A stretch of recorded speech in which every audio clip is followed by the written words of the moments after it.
I'm Lindsay Hall. And I'm Esther Wielden. Welcome to All Things Sustainable, a podcast from S&P Global. As your hosts, we'll dive into all the sustainability topics that are reshaping the business world. Join us every Friday for in-depth analysis and interviews with leaders from around the globe. Together, we'll break down big sustainability headlines and cut through the jargon.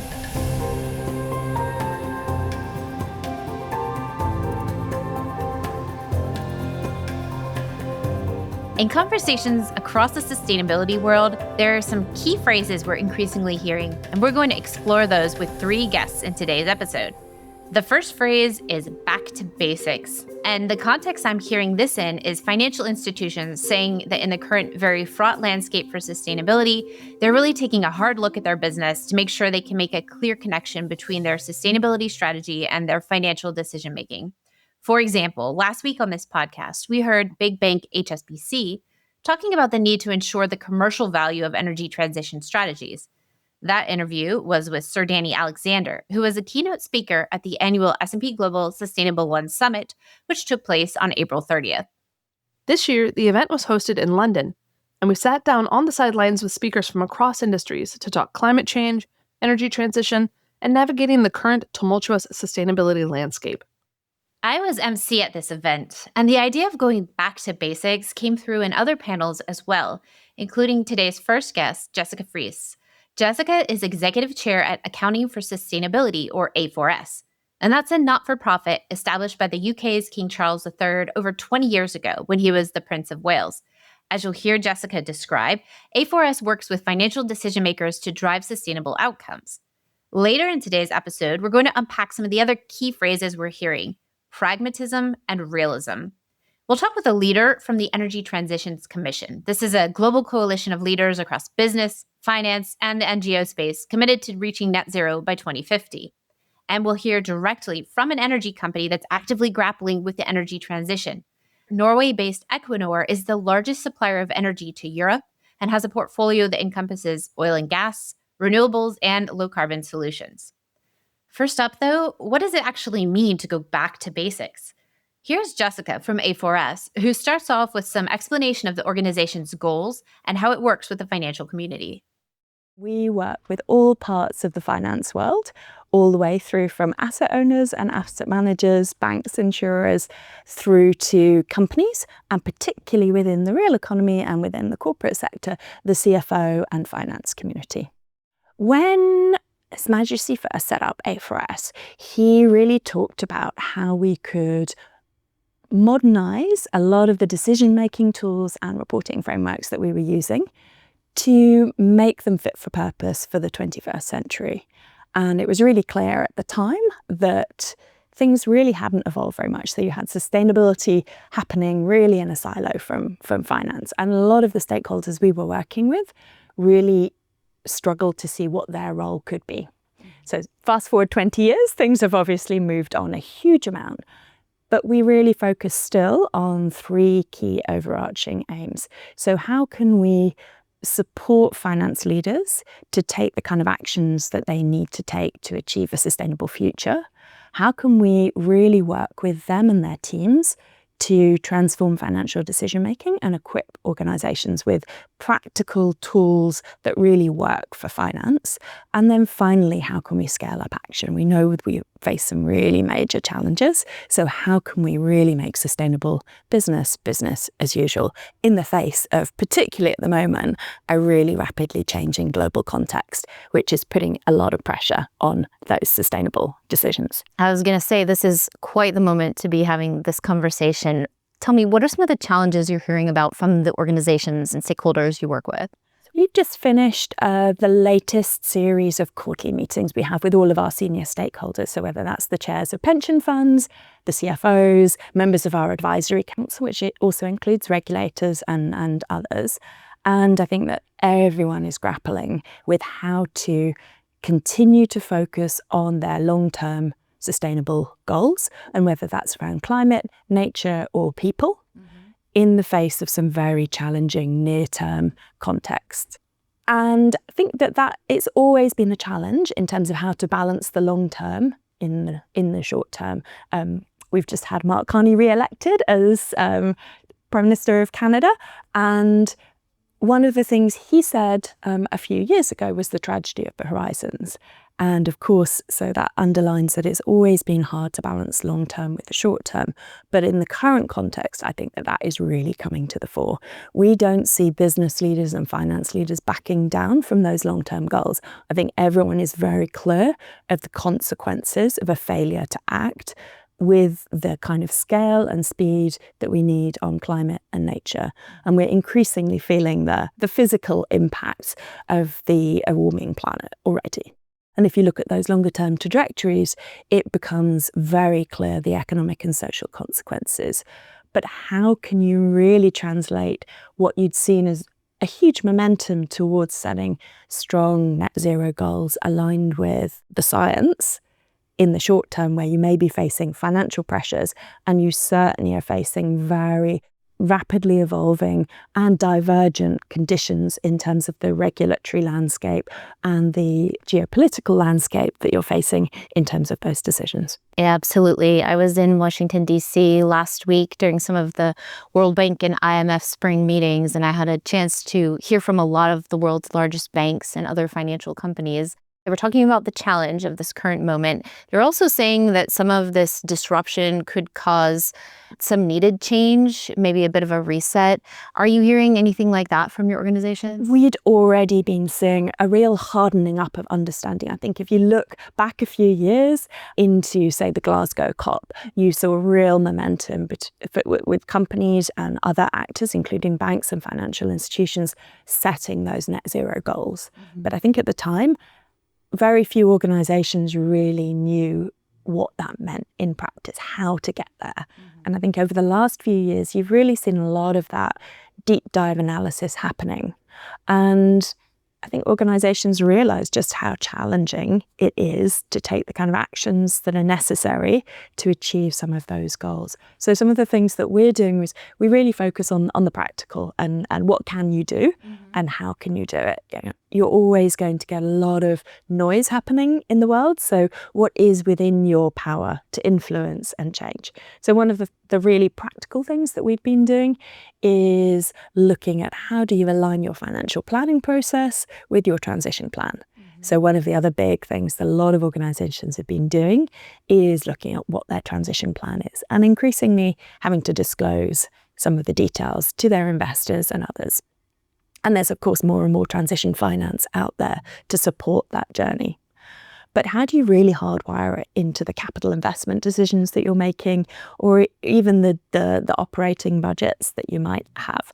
So that's something that we've been working with a lot of our CFO leadership network to develop, looking at what good looks like, what some of the examples that organisations are already following to really hardwire it into both the long-term and the short-term financial planning processes. And so look out for the guidance when it's developed and released, which will be in June. So just over a month away. And I think that kind of really practical approach is something that is continued to be needed in the current context. I'm hearing in my interviews, companies are perhaps changing the language they're using to talk about their sustainability commitments. At the same time, we're hearing this real focus on physical risks of climate change and the understanding that these will have real financial impacts. Sounds like this is sort of right in your wheelhouse. Can you say a little bit more about how are you helping CFOs and other financial decision makers kind of connect the dots between climate change and physical risk? So I think that guidance that I mentioned just there is a really great example, because it's looking at how do you balance in your decision making both the goals that you might have set on GHG reduction, along with increasing the integration and the resilience that you're building in through the investments that you're making, and as well as the information flow. So of course, if you look at CFOs and the finance community, often within an organisation, they hold the purse. So that work on financial and budget allocation is really key. They're usually at the centre of raising finance, so thinking through how do you finance those decisions. So that might be all of the work with the treasury function, or indeed with the dialogue with investors through the equity markets. And then, of course, they are often responsible for the flows of information. and the management information that can help them to understand those physical risks and build out some of the scenarios that they might be needing to look at to think through where should the business go into the future. The other thing that we haven't really touched on is the opportunities side of things. And I think that that's something that you're continuing to see a real focus. And depending on the sector, a lot of organisations thinking through where are some of the upsides in the products that they might be developing and the markets that they can access in the context of helping to solve some of the challenges that we might face from climate. And I think you're still seeing quite a lot of innovation happening in that space, and some of the products and the markets that are developing really paying very good returns. And so no backing down from that one. Yes, opportunities and innovation are two very important words in this conversation. How are companies talking about opportunities? So maybe if I think through an example grounded in nature, because that's something that we haven't really touched on as much. We've seen in the last few years much more focus on nature and understanding that we need to halt the collapse in biodiversity and that presents very real risks for businesses. We find that CFOs and others, it's much harder in many cases to really get to grips with what that might mean for individual organisations. But if you look at some sectors, so one of the organisations we work with is a very large agribusiness, and they've been doing some very interesting work looking at how do you invest in the natural environment around, say, some of the crops that they might be producing. They were definitely seeing the impact from a collapse in biodiversity, and particularly things like pollinators, and having to really invest in bringing in, say, bees to be able to pollinate their crops. So cash out the door. So very hard financial consequences from some of the nature loss that we're seeing. So they really invested then in how could they create a much more diverse, nature-rich context for their crops, and seeing dividends being paid as a result of that. So it may seem like really obvious stuff, but I think often investing in a very different way might be necessary. I think often you need to think outside the box a little bit. So you might need to partner with different sets of actors in a way that you haven't previously to really capitalise and realise some of the benefits. So we're also seeing some quite interesting examples where an organisation might be working, say, with the farming community to reduce some of the runoff that then a water company might be needing to spend additional money through infrastructure to then reduce and clean the water for consumption. So some of that collaboration, if you can work with the farming community to reduce the runoff in the first place, you don't need to spend as much on then the cleaning processes. Can you tell our listeners a little bit about sort of trends you're seeing in different jurisdictions? How are different parts of the world approaching the challenges that you've talked about? We work a lot with big multinationals, so they clearly have exposure around the world. One of the things that you're seeing as a difference is the regulatory context. So if you look here in Europe, particularly within the EU, you've seen a huge raft of regulation coming through. And at the moment, you've got the whole omnibus simplification agenda. So looking at reducing some of the impact of the regulations that have already come through.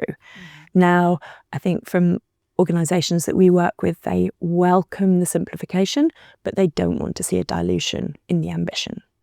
If you look at some of the organisations we work with in Asia, I've really been watching a lot of the developments elsewhere, but very close to some of back to the physical impacts in quite a lot of jurisdictions are really facing the full force of climate change. And so a huge focus on them building some of that resilience and responding. If you look at the organisations we work with in the US, I think continued focus on where some of those opportunities might be and how can they really respond, but focusing in on the financial drivers around sustainability. And I think back to one of your earlier questions, I think that there is that real focus on joining the dots between sustainability and finance, which is maybe something that was part of the conversation 10, 15 years ago when we first started working with a lot of these communities. And I think we're seeing that real back to basics, sustainable business, how can you really make the business case? And that's maybe globally, but I think particularly for those in the US are really focusing in on how do they talk the right kind of language and really be able to demonstrate that connection. That term back to basics is one I've heard increasingly, even just over the last month, I would say, along with words like pragmatism, realism. And one bank that I heard, again, talking in DC, he said you can't expect that the energy transition will be successful if you're expecting the private sector to act altruistically. There have to be these returns behind the business model, which seems kind of obvious, but I think I'm increasingly hearing that pivot. It sounds like maybe you're hearing that as well. Yeah, I definitely think that is the case. What I think the challenge is that if everyone looks at some of the longer term financials, it's very clear that you need collective action to be able to tackle some of the challenges. And if I think of the asset owner community that we work with, that's something that they're really focused on. So if you look at an individual organization level, it can be really hard sometimes to make the numbers stack up in terms of the investments that they might need to make. And it's back to your point of you can't step outside market norms in terms of the expected paybacks and returns because you're going to get punished for it, frankly, in the markets. But for asset owners, they're really clear that their portfolios are impacted by a lot of the systemic risks. So if the market as a whole doesn't shift, they're going to suffer the consequences. So for them, if you look at that narrow financial fiduciary duty argument, actually you maybe need a different set of returns on the market as a whole to be able to protect their portfolio in the long run.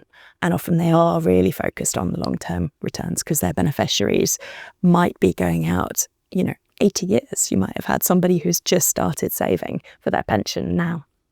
So I think you are seeing a lot of that dilemma of balancing different parts of the market and what does good look like for an individual entity versus for a portfolio or the economy as a whole. And I think that these are some of the dilemmas that we're going to carry on seeing challenging.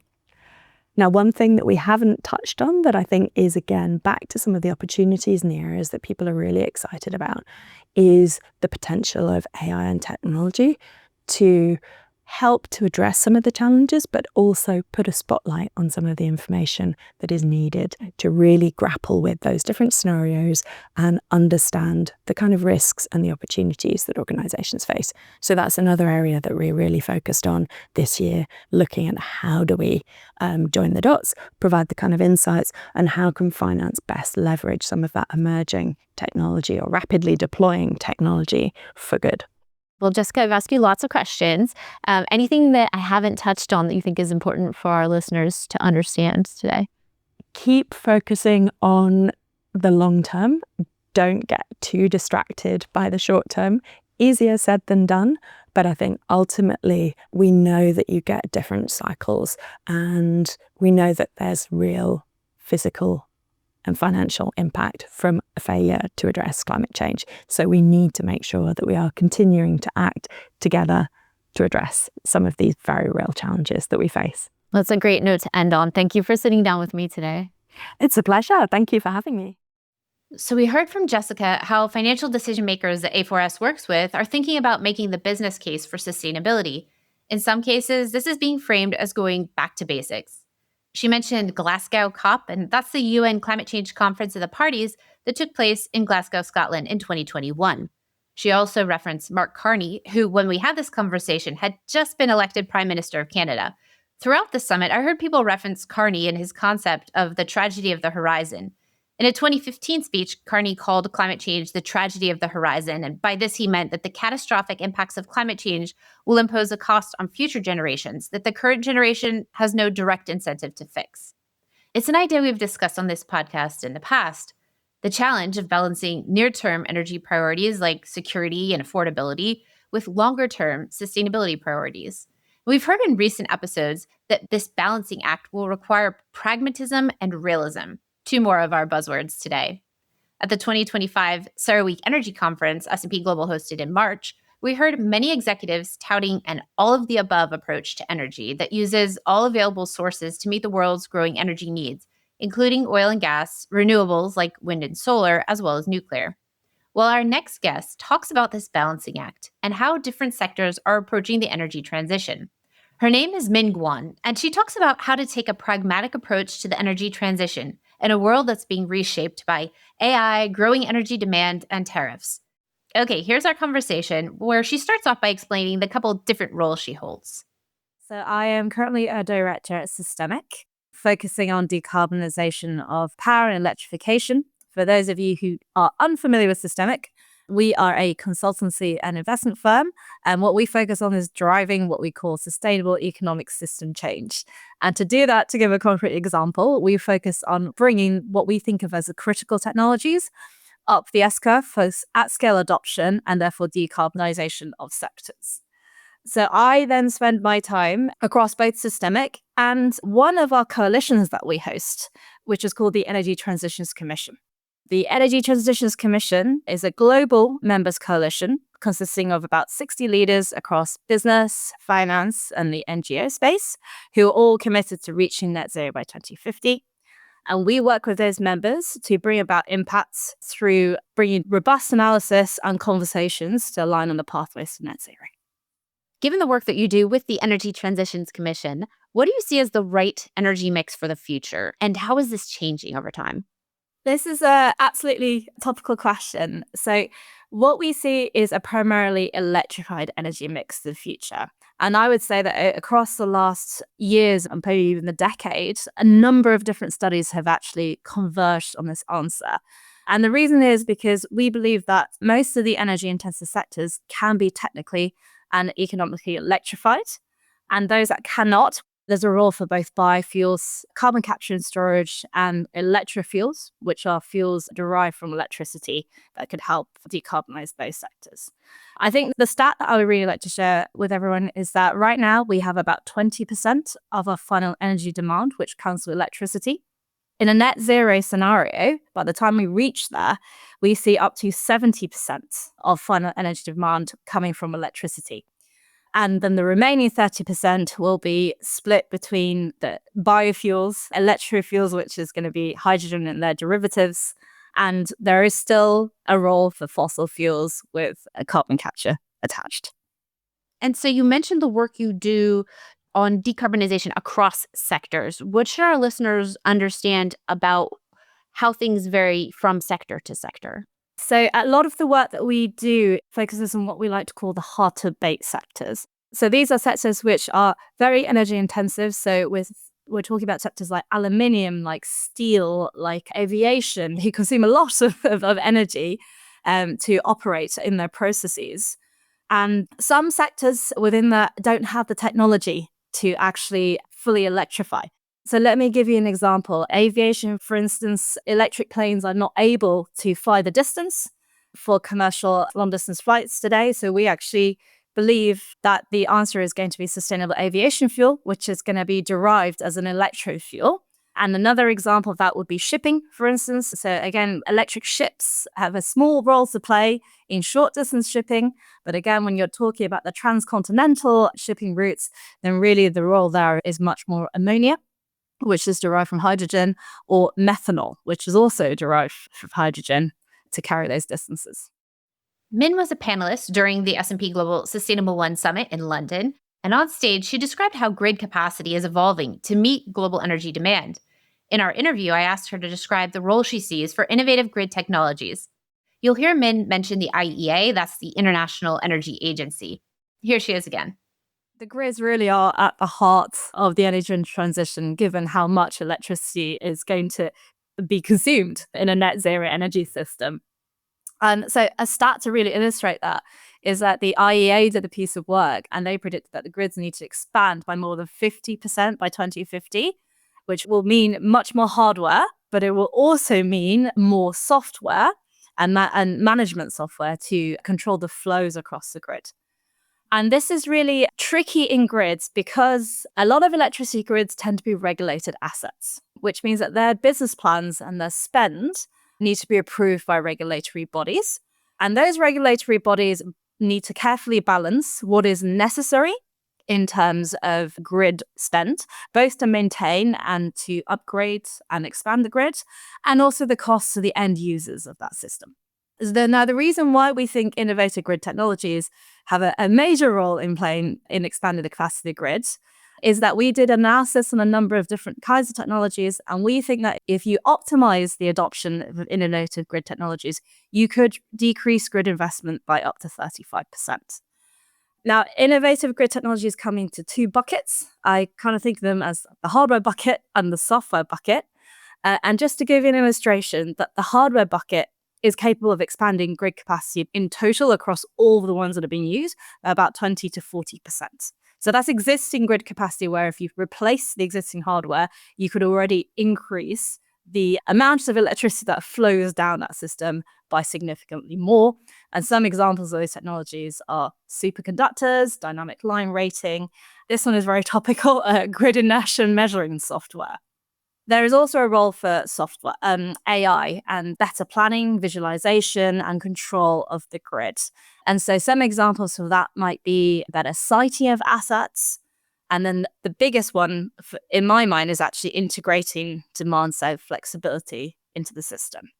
And demand-side flexibility is the ability for consumers of electricity to shift their demand according to the system's needs. And that helps balance the overall supply and demand of electricity on the grid.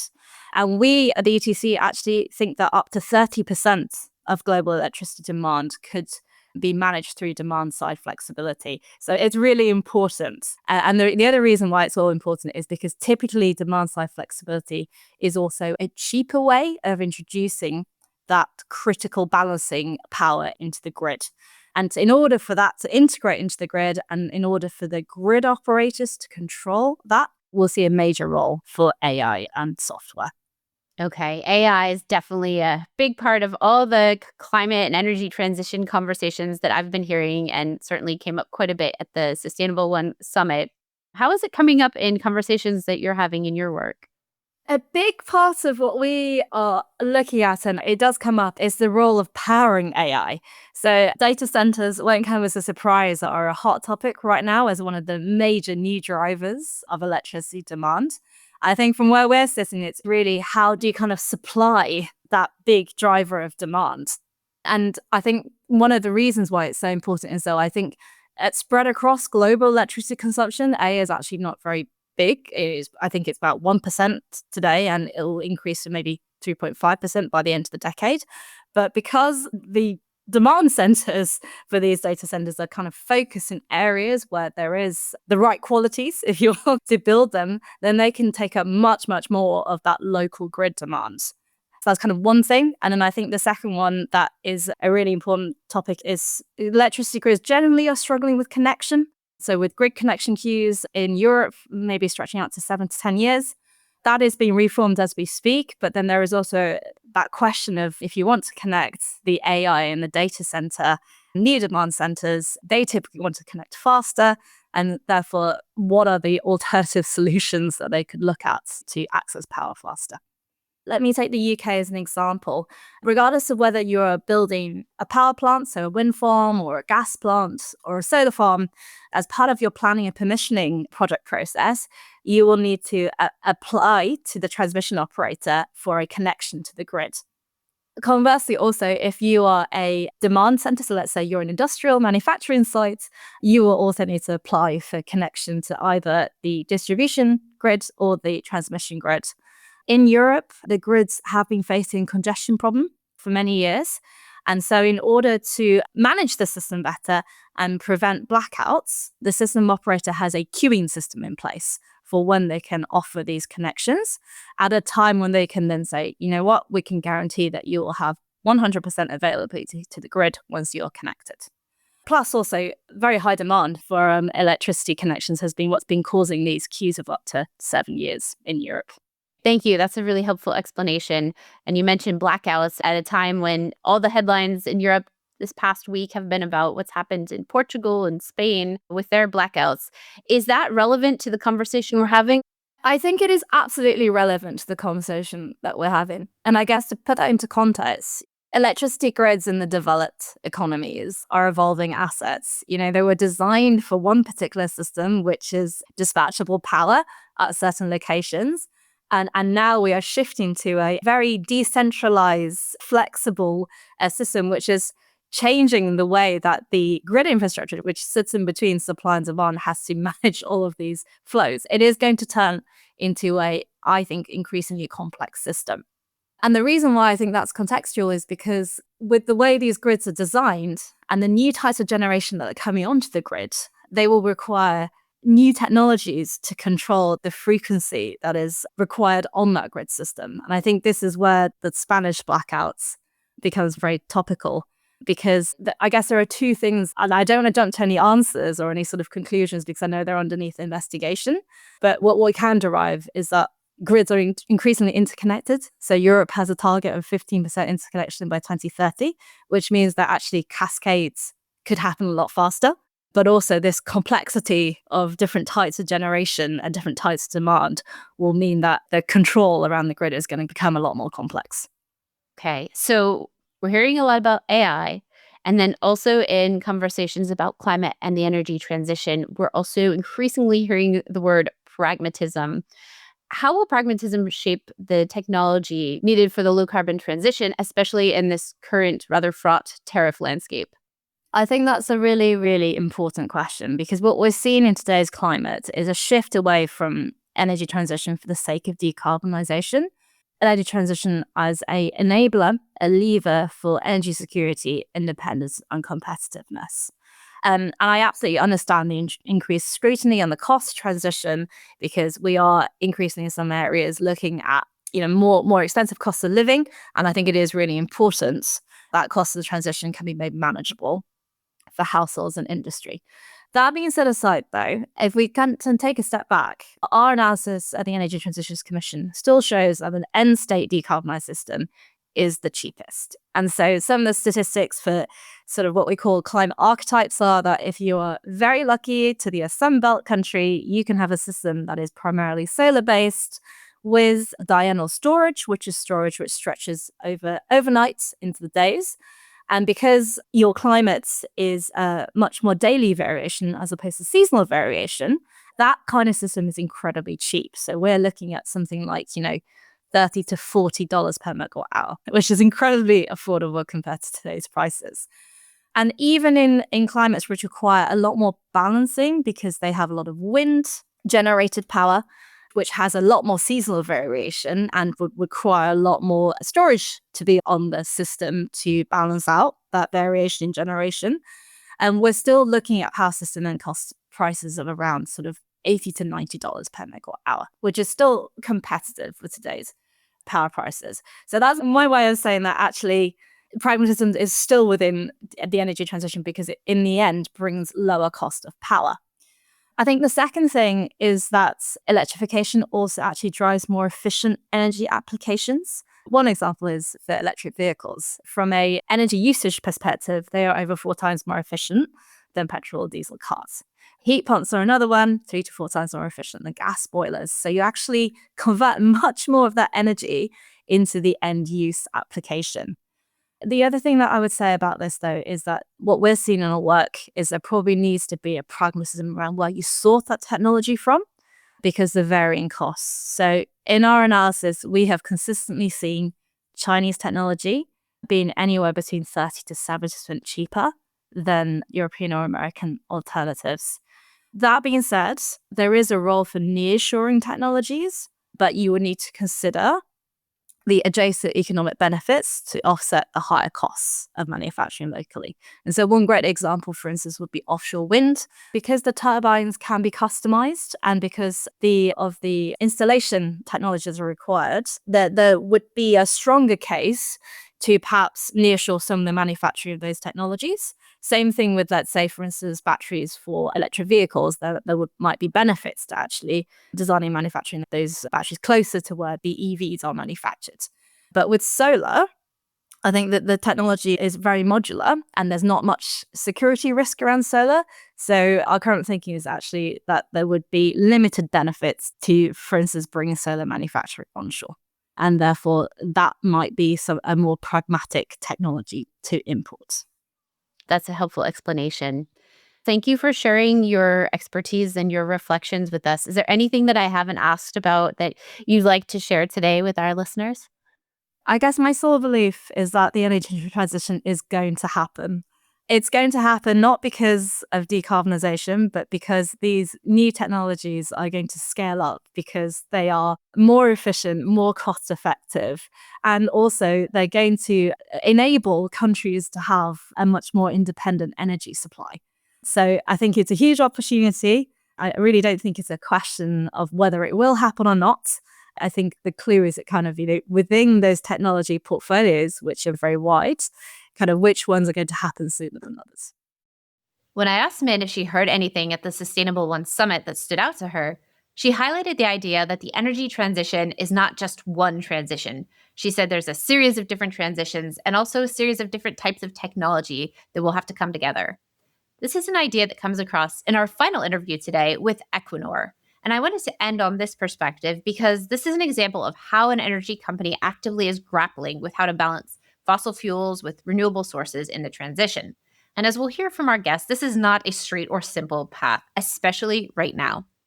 My name's Alex Grant. I am UK country manager for Equinor. Equinor is a Norwegian energy company. Majority of its revenues and profits from oil and gas, especially into Europe, where we supply 30% of Europe's gas and the UK's gas. But increasingly looking at our transition plan and our guiding star of 2050 net zero, and how do we get there as a company, but also how do we help countries in navigating their transition as part of that. Okay, so you've started to answer my next question a bit, but what is Equinor's sustainability strategy? What should our audience understand about that? So the main guiding star is 2050 net zero. And if you start with that as an endpoint, you track back and say, how do you get to that? And our belief is that is not by one specific way. The energy transition is going to be bumpy. It's going to have different turns. There's going to be times when we need to change direction, stop, go further up, go sideways. But as long as we know where we're going in the end, that's what guides us. So what does that mean in practicalities? It means investing across the energy space. So oil and gas, absolutely, it's going to be with us for a long time. I think that is increasingly understood, but we need to do it in a more and more decarbonized manner. We need to spend the time decarbonizing our product, and we spend a lot of time and money in doing that. For example, electrifying a lot of our oil and gas fields. But then beyond that, that will not get us to net zero on its own. It is new energies. So renewables is quite established, especially in wind and solar, in particular for Equinor, because it's where our skills are. That's offshore wind, but that part of the energy mix. But then going beyond that into carbon capture technologies. We were pleased earlier this year to announce the opening of the first commercial carbon capture facility in Norway called Northern Lights, together with a couple of our partners. We've put money in to develop that, and we're pleased to announce the second phase of that.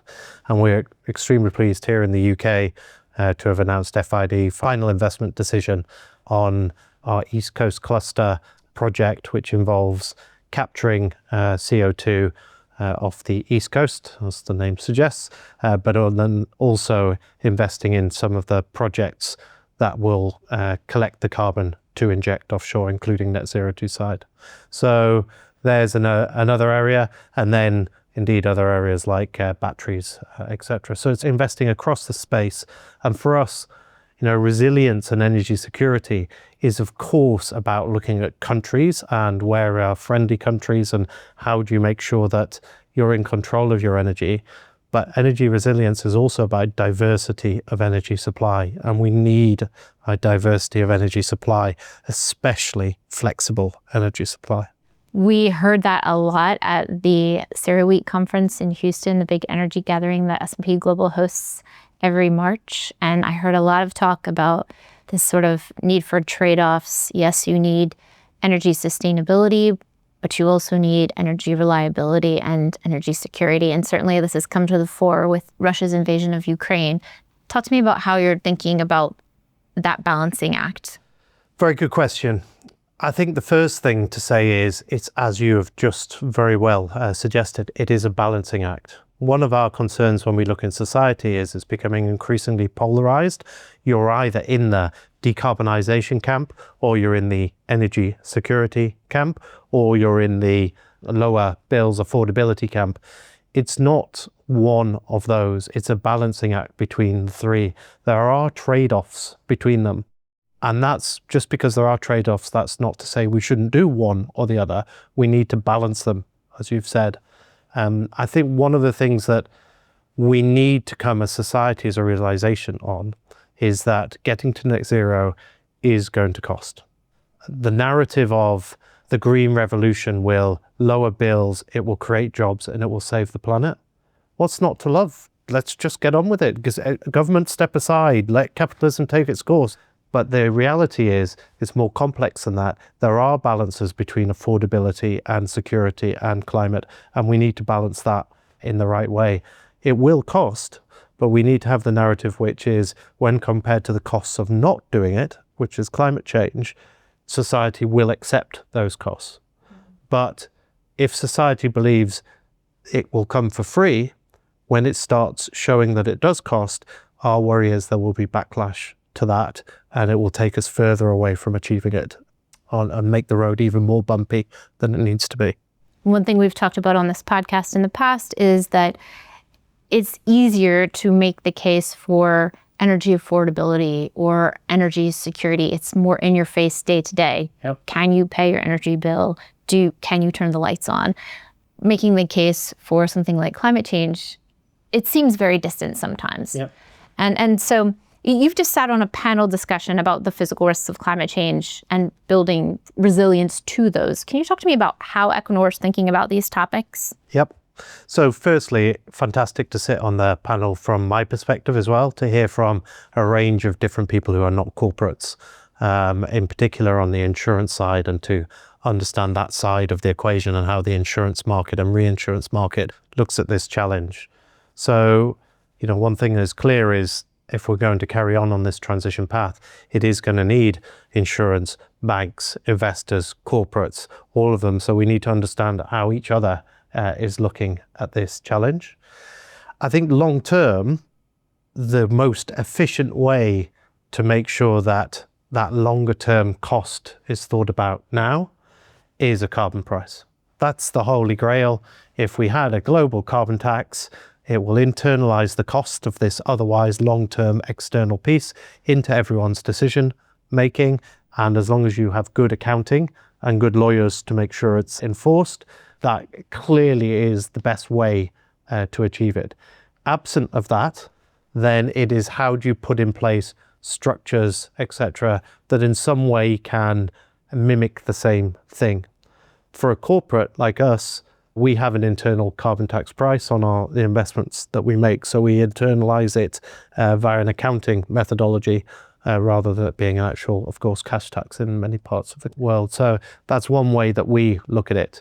Another part is looking about the measurement of it. We need to know where carbon is emitted, where is therefore the lowest cost way of reducing it, rather than the way that has the best narrative. And I would comment that if you look at carbon removal technologies, the cost is almost inversely proportional to the narrative, which is unfortunate. Let me try and explain what I mean by that. The lowest cost way of reducing carbon will be to prevent deforestation.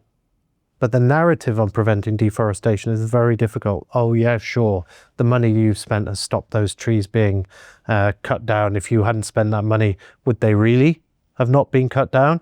That's just greenwashing. It's a very difficult narrative for companies to spend money on. But the cost of abatement is in the single figure dollars per ton. Go to the other end of the scale and direct air capture. That's fantastic. We'll have these machines which will suck CO2 out of the air and then collect it and store it underground forever. What a beautiful narrative. But the costs are in the multiple hundreds of dollars a ton. Yes, they're coming down from, I don't know, it was $1,000 a ton to $500 a ton, maybe less, but that's still 300-400 fold the cost of deforestation. And there's everything in between, of course. There's mitigation reduction techniques, there's blue hydrogen, there's green hydrogen, there's post-combustion power, there's renewables replacing gas and coal in the mix, all of those. But if you sort of plot on the y-axis a cost and then try and estimate on the x-axis which ones are most acceptable to society and politicians, which one do they like the most, that's where you get this rather strange inverse curve, which, as I say, is unfortunate because we need to try and do this in the cheapest way possible. These are real costs. We've heard so far today a lot of talk about the need to make the business case for the energy transition, really tie it back to economics and to business basics. In this current environment, there's a lot of unrest, a lot of uncertainty, a lot of change happening in the US, where I'm based, and really lots of parts of the world. How are you at Equinor navigating that? With difficulty like the rest of the world. These are very difficult times because of predictability. Anyone who makes long-term investments, 10, 20, 30-year payback investments, needs some level of predictability. Of course, things can happen. There are things outside control, but some level of guide rail and understanding of policies and what general direction things will go in. So the changing of policies and directions is difficult. And that isn't just the US, actually. That applies also to Europe, and it applies to other parts of the world. It's just a much more volatile geopolitical landscape, which makes long-term investing more difficult, which means the returns that you require for that long-term investment go up as a result. So today we covered key takeaways from the annual S&P Global Sustainable1 Summit in London, April 30th. We heard from Jessica at A4S how some financial institutions are going back to basics, basically reassessing their sustainability strategies to ensure alignment with financial decision-making and emphasizing the importance of integrating sustainability into core business practices. We heard from Min at the Energy Transitions Commission about the growing role of electricity in the energy mix and about the role of innovative grid technologies in managing that increasing electricity demand. And we heard from Alex how Equinor is balancing decarbonization, energy security, and affordability. He said the current volatile geopolitical landscape makes long-term investing more difficult. And we heard across those interviews how organizations are balancing long-term sustainability goals with immediate financial pressures, all while maintaining their commitment to climate action despite these challenges. We'll include a link in our show notes if you'd like to learn more or register for our upcoming summit in Singapore on June 26th. And please tune in next week to hear the latest installment in our Terra Carta series of the All Things Sustainable podcast, a collaboration with the Sustainable Markets Initiative. Throughout 2025, we'll be interviewing member CEOs from the Sustainable Markets Initiative. We're talking to CEOs from around the world and across industries about how they're approaching sustainability challenges and opportunities. Thanks for tuning in to this episode of All Things Sustainable. If you like what you heard, please subscribe, share, and leave us a review wherever you get your podcasts.